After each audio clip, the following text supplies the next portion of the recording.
Now, the rest of the story.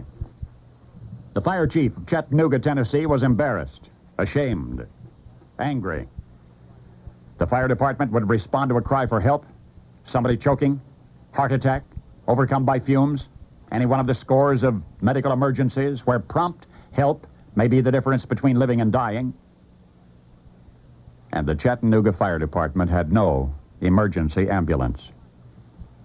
And the city's private ambulance services were unreliable, so the fire department had to race to the rescue in somebody's station wagon or a borrowed van.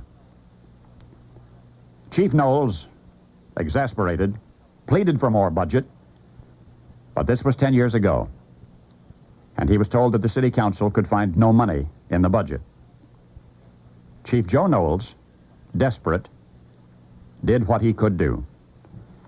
He and his family began taking Red Cross courses in first aid. He required his firemen to take the courses. He pleaded with emergency room personnel at the city's hospitals to take the course, at least to learn CPR, cardiopulmonary resuscitation. At least, the chief insisted, anybody who might be called upon to handle an emergency should know these basic resuscitation procedures until the patient could get professional help.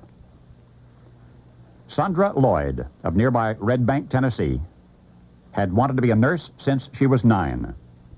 She heard the fire chief's pleading, decided that she would take the first aid course, just in case. Well, she not only took the course, but she qualified for an EMT certificate. That qualified her to administer emergency medical treatment. And then she became so interested in medicine that eventually she studied nursing and finally became an RN, a registered nurse, at Chattanooga's Memorial Hospital. It was 7:30 the other morning when Nurse Lloyd was homebound from work, driving her Cutlass. On Cherokee Boulevard, an oncoming car, an LTD, skidded on ice into the wrong lane, into the oncoming traffic, into Nurse Sandra Lloyd's car. Well, any impact head-on is multiplied. The man driving the other car was crushed against the wheel. His head shattered the windshield. Nurse Lloyd, shaken and bruised, quickly got out of her car and rushed to the side of the injured man.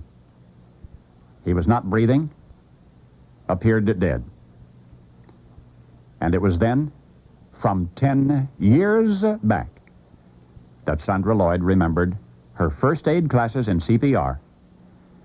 She loosened his collar, grabbed his chin, pulled it down, opened his mouth, restored respiration, tended him until the professional paramedics arrived. The hospital says, thanks to her, the man in the hospital will survive. Nurse Sandra Lloyd is enormously grateful to the fire chief, Joe Knowles, who 10 years ago insisted that she learn what to do in a medical emergency. And he's grateful, too. For on slippery Cherokee Boulevard the other morning,